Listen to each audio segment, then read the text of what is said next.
इस कार्यक्रम के पुण्यार्चक हैं स्वर्गीय श्रीमान सेठ माणिकलाल उगरचंद शाह एवं स्वर्गीय श्रीमती विमल श्री माणिकलाल शाह की पुण्य स्मृति में पुत्र पुत्रवधू पौत्र पौत्री बेटी दामाद एवं समस्त शाह परिवार। ओम नमः सिद्धेभ्यां। विजितमदन केतुं निर्मलं निर्विकारं रहते सकल संगम संयमासक्तचित्तं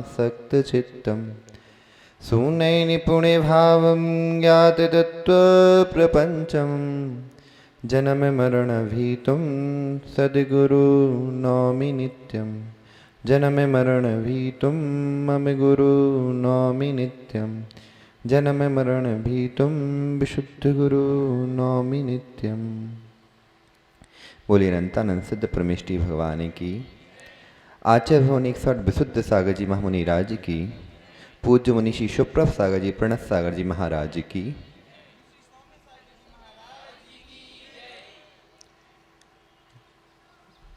इस भागम भाग की दुनिया में, इस जीवन में कई कठिनाइयों के साथ हम जी रहे हैं और उन कठिनाइयों से पार करने के लिए हमारे मन में कई प्रश्न उठते हैं। उन प्रश्नों के सम्यक समाधान के लिए आचार्य भगवान विशुद्ध सागर जी गुरुराज के शुभ आशीष से पूज्य मुनि श्री सुप्रभ सागर जी के द्वारा हम सभी भव्यों के सम्यक जिज्ञासाओं का सम्यक समाधान करने के लिए हम प्रारंभ करते हैं आज का सम्यक समाधान। प्रथम प्रश्न है अंकिता जैन छतरपुर मध्य प्रदेश से। उनका प्रश्न है कि भगवान आपके श्री चरणों में त्रैवार नमोस्तु। वह कहती हैं कि जैन धर्म में ज्योतिष विद्या का क्या महत्व है, आप हमारे समीचीन विकल्प का सम्यक समाधान करें। नमोस्तु भगवान। इनको ही लेना राहुल का। ओम नमः सिद्धम।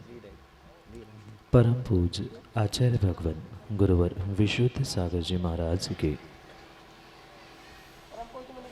परम पूज्य मुनि श्री सुप्रभ सागर जी महाराज की,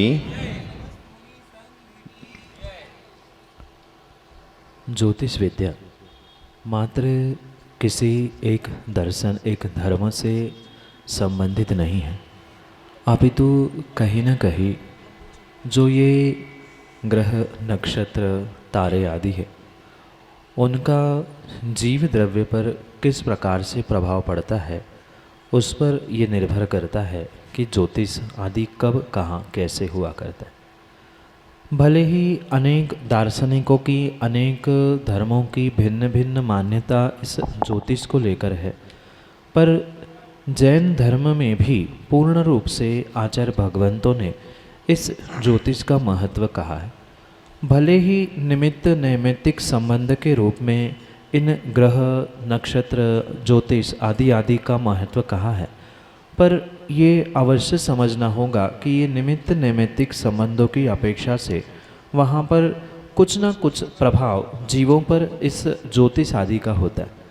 और उसी को लेकर जो विद्वानों ने और बहुत सारे आचार्य भगवंतों ने इसका खुलासा किया है, वह भी हमें जैन धर्म जैन दर्शन की अपेक्षा से समझना हो। और मात्र विद्वानों ने और आचार्यों ने ही नहीं, अपितु जो भगवान की दिव्य ध्वनि घिरी उसमें जो द्वादशांग जो श्रुत के भेद आदि बनाए हैं उसमें भी कहीं न कहीं इस ज्योतिष विद्या का विशेष स्थान हमें प्राप्त होता है और उसे हमें बहुत बहुत विवेकपूर्वक समझने की आवश्यकता है। वर्तमान में बहुत सारे जीव उस ज्योतिष विद्या को ही सब कुछ मानते हुए उसके पीछे पागलों जैसे दौड़ रहे हैं। कुछ ज्योतिष विद्या को मानना ही नहीं चाहते। कहीं ना कहीं दोनों भी भ्रांति में हैं, कहीं ना कहीं दोनों भी विवेक रहित कार्य कर रहे हैं।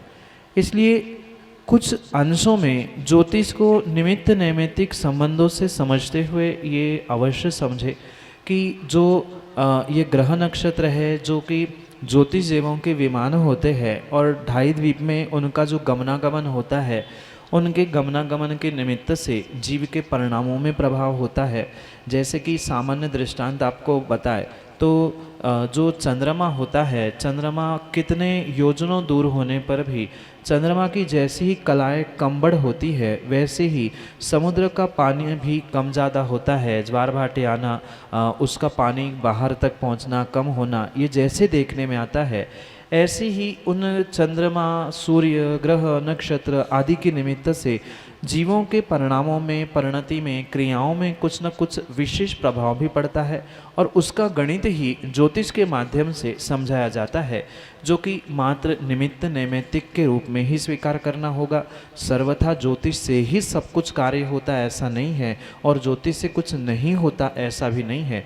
कुछ अंशों में जीव के स्वयं के पुण्य, पाप, कर्म, क्रियाएं आदि पे ये ज्योतिष, ग्रह, नक्षत्र आदि का कुछ कुछ प्रभाव अवश्य ही पड़ता है और उस प्रभाव के निमित्त से ही ज्योतिष विद्या, भविष्य आदि बताना, भूत आदि बताना, ये सब कुछ संभावित हो सकता है। पर ये संभावित है, निमित्त नैमित्तिक ज्ञान है, उसे श्रुत ज्ञान की परिणति के रूप में ही स्वीकार करें।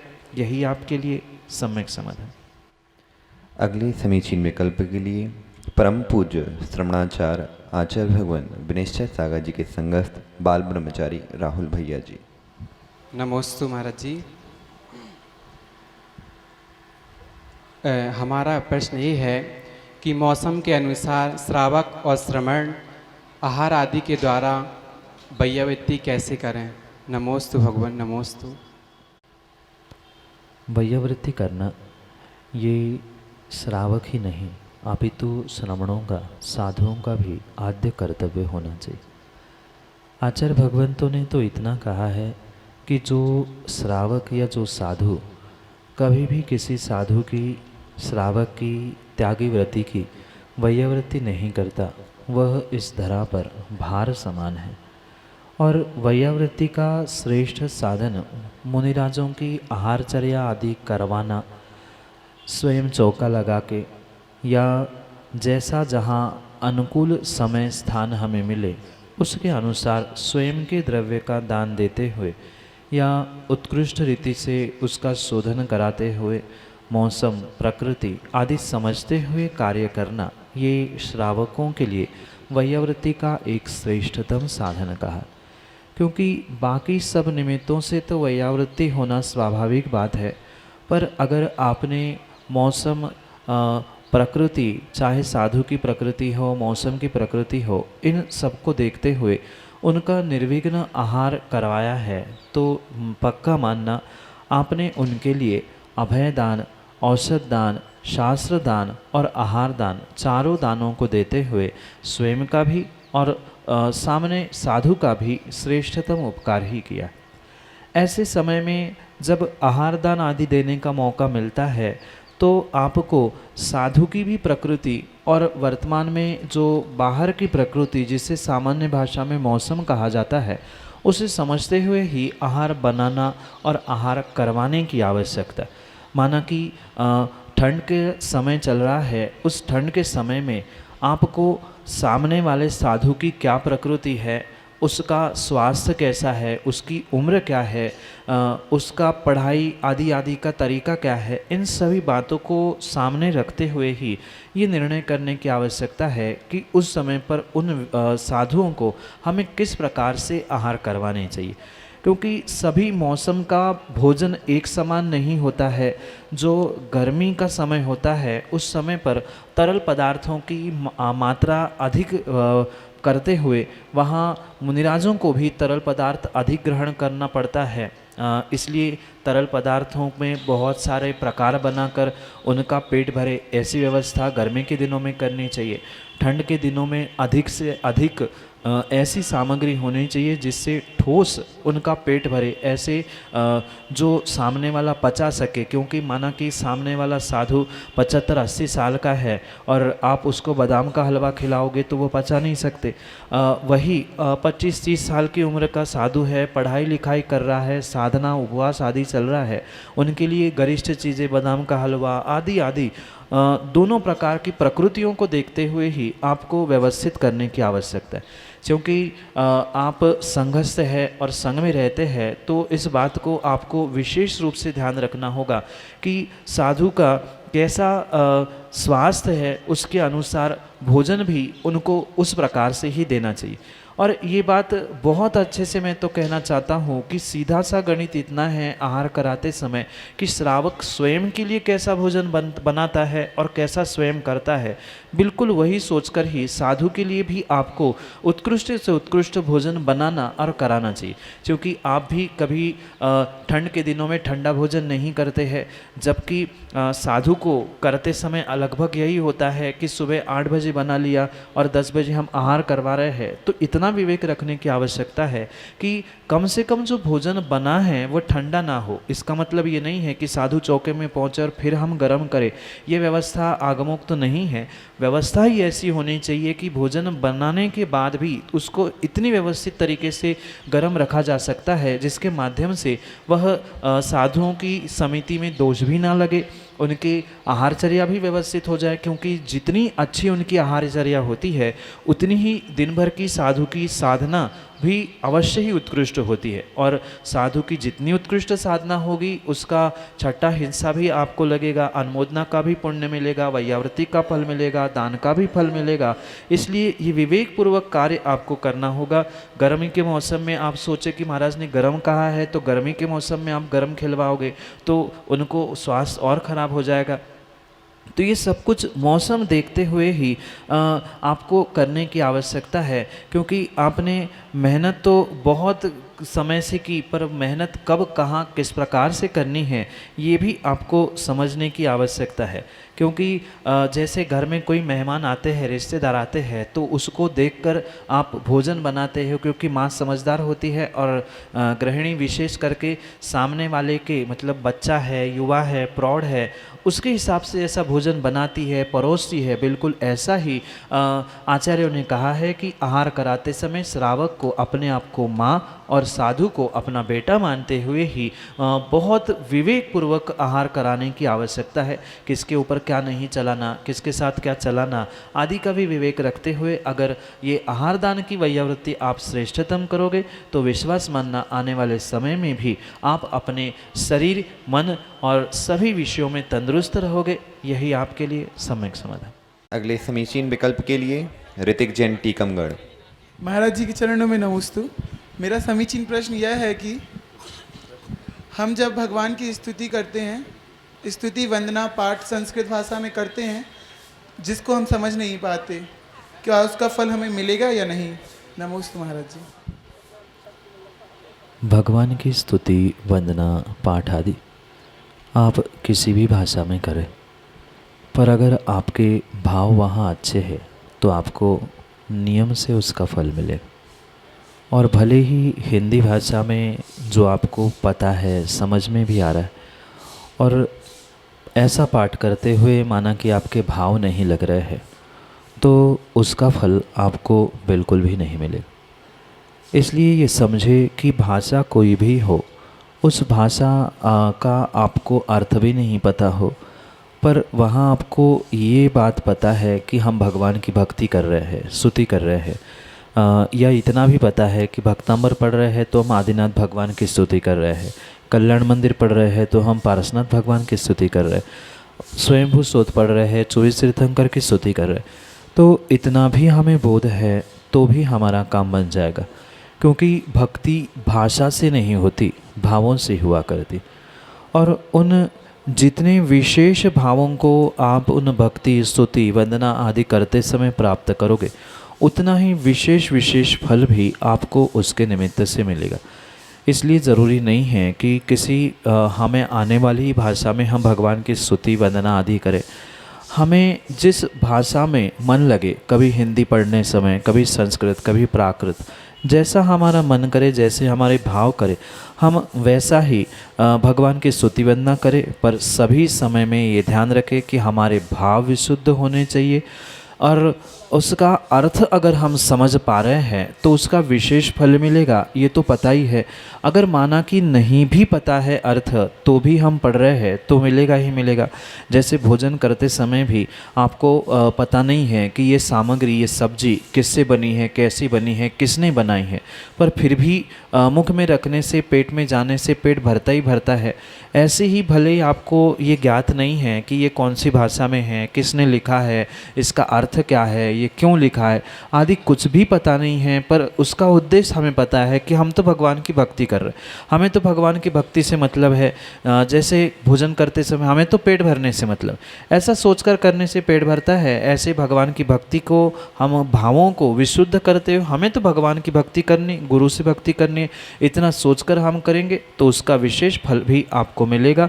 जानकर करेंगे उसका अधिक फल मिलेगा, पर इसका कोई दोष नहीं है। यही आपके लिए सम्यक समाधान। अगले समीचीन विकल्प के लिए श्रीमती रंजना जैन सिंघई, बानपुर। त्रय मुनिराजों के चरणों में कोटि कोटि नमोस्तु नमोस्तु नमोस्तु भगवान नमोस्तु। हमारा प्रश्न है कि स्वस्ति मंगल पाठ में श्री वृषभो नः स्वस्ति, स्वस्ति श्री अजिता, ऐसा पूरा 24 तीर्थंकर का, तो इस बीच में जो ना है शब्द है ना, उसका क्या अर्थ है?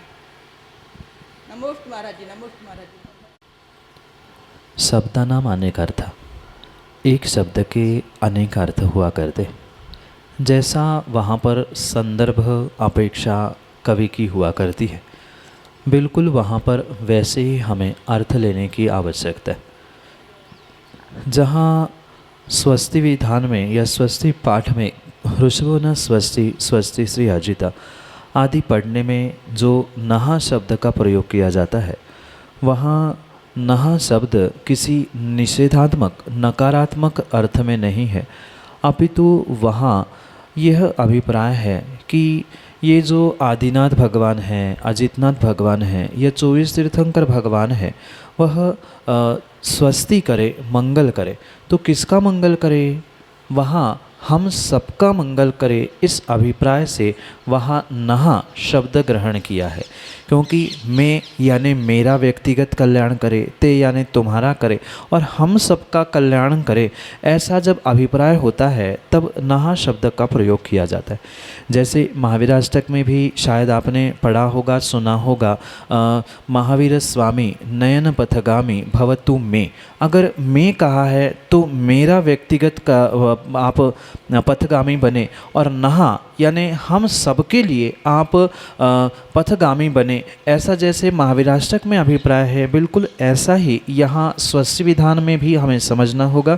नहा का अर्थ हम सभी के लिए आदिनाथ भगवान स्वस्ति हो यानी मंगलमय हो, अजितनाथ भगवान हो, संभवनाथ हो, आदि आदि सब क्रम से करते हुए वहाँ नहा का अर्थ हम सभी के लिए ऐसा ग्रहण करते हुए ये 24 तीर्थंकर भगवान हम सभी के लिए कल्याणकारी हो, यही अभिप्राय है। यही आपके लिए सम्यक समाधान।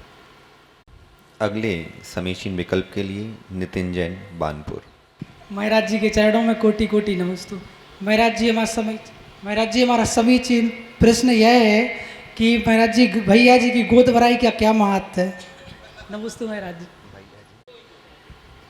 कोई भैया जी जब दीक्षा आदि ग्रहण करने के लिए जाते, ऐसे उन दीक्षार्थी भैयाओं की, बहनों की गोद भरना ये एक रस्म माने जाते।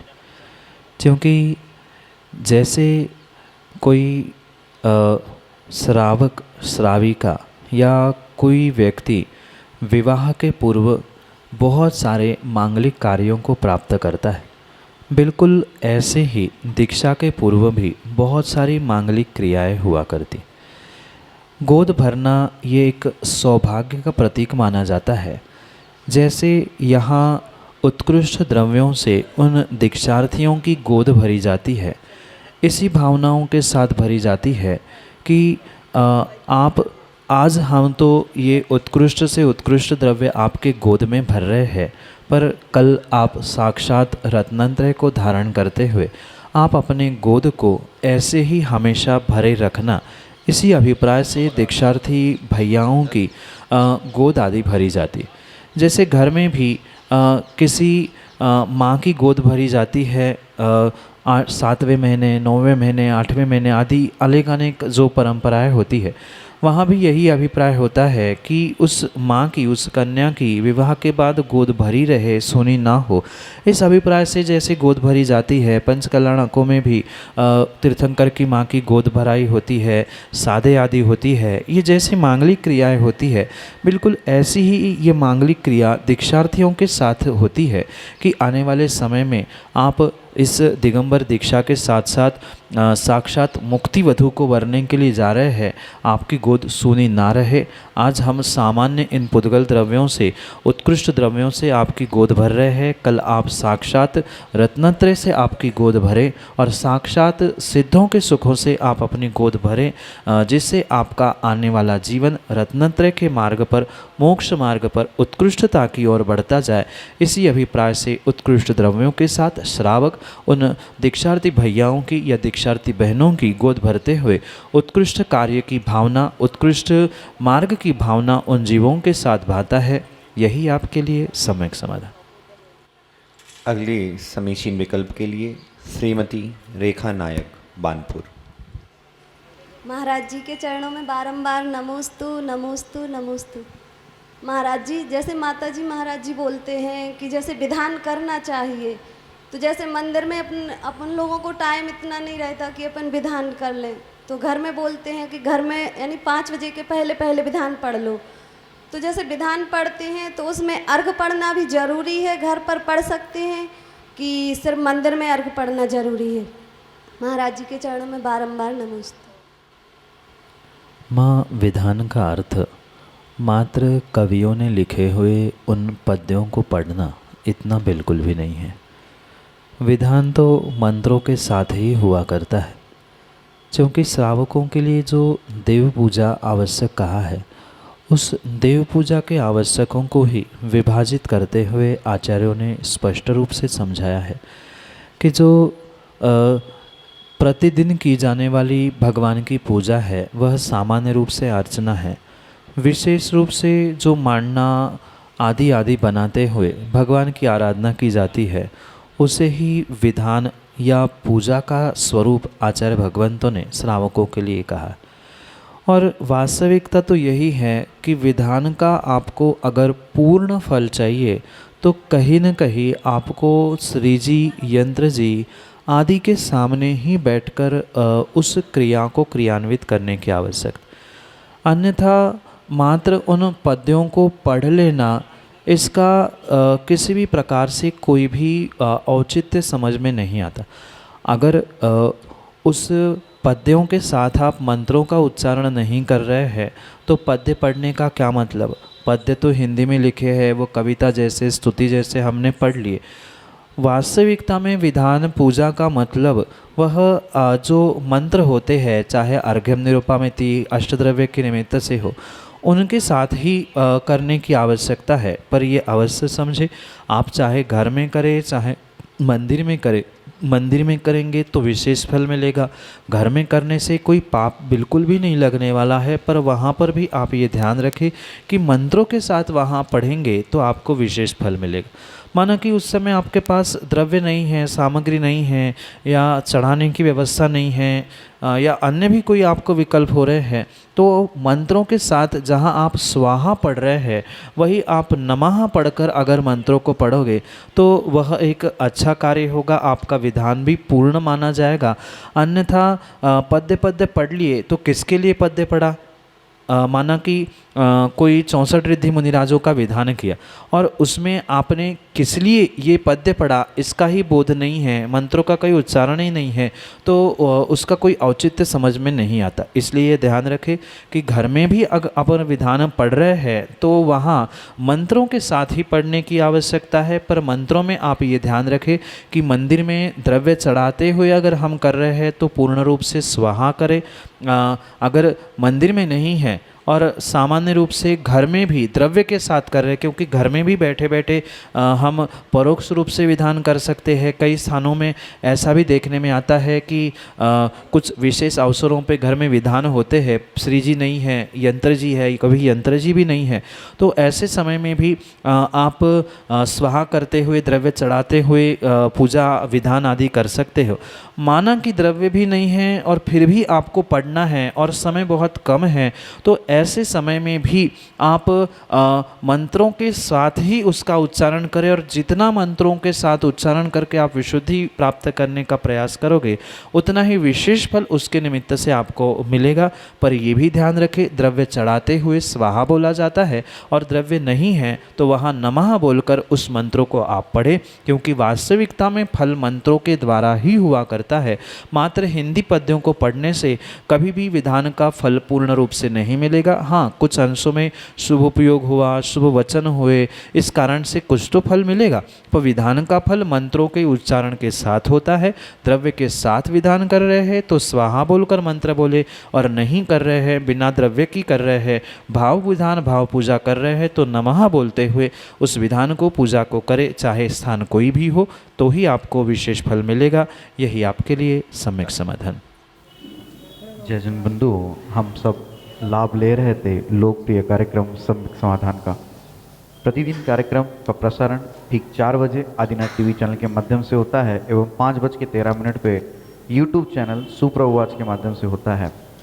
अगर आप घर बैठे अपने विकल्प हम तक पहुंचाना चाहते हो तो हमारा व्हाट्सएप का नंबर 8707548811 नंबर आप नोट कर सकते हैं। 8707548811 यह व्हाट्सएप का नंबर है। इस पे आप अपने विकल्प हमें व्हाट्सएप के द्वारा भेज सकते हैं। आने वाले 28 तारीख से बानपुर अतिशय क्षेत्र क्षेत्रपाल जी में मुनिश्री संघ के सानिध्य में एक भव्य गजरत पंचकल्याणक महोत्सव का आयोजन होने वाला है। आप सभी लोग उस कार्यक्रम का प्रसारण यूट्यूब चैनल सुप्रवाच के माध्यम से देख सकते हैं एवं साक्षात वहाँ उपस्थित होकर मुनिश्री के प्रवचन एवं गजरत फेरी का आनंद भी ले सकते हैं। 2:30 पे आदिनाथ टीवी चैनल के माध्यम से भी मुनिश्री के प्रवचन का प्रसारण होता है। आप सब लोग घर बैठे आदिनाथ टीवी के चैनल माध्यम से भी मुनिश्री के प्रवचन का लाभ ले सकते हैं। मुनिश्री के चरणों में कोटिशा नमोस्तु करते हुए आज के इस कार्यक्रम को यही पे विराम देते हैं। नमोस्तु नमोस्तु नमोस्तु। इस कार्यक्रम के पुण्यार्जक थे स्वर्गीय श्रीमान सेठ माणिकलाल उगरचंद शाह एवं स्वर्गीय श्रीमती विमल श्री माणिकलाल शाह की पुण्य स्मृति में पुत्र पुत्रवधू, पौत्र पौत्री, बेटी दामाद एवं समस्त शाह परिवार।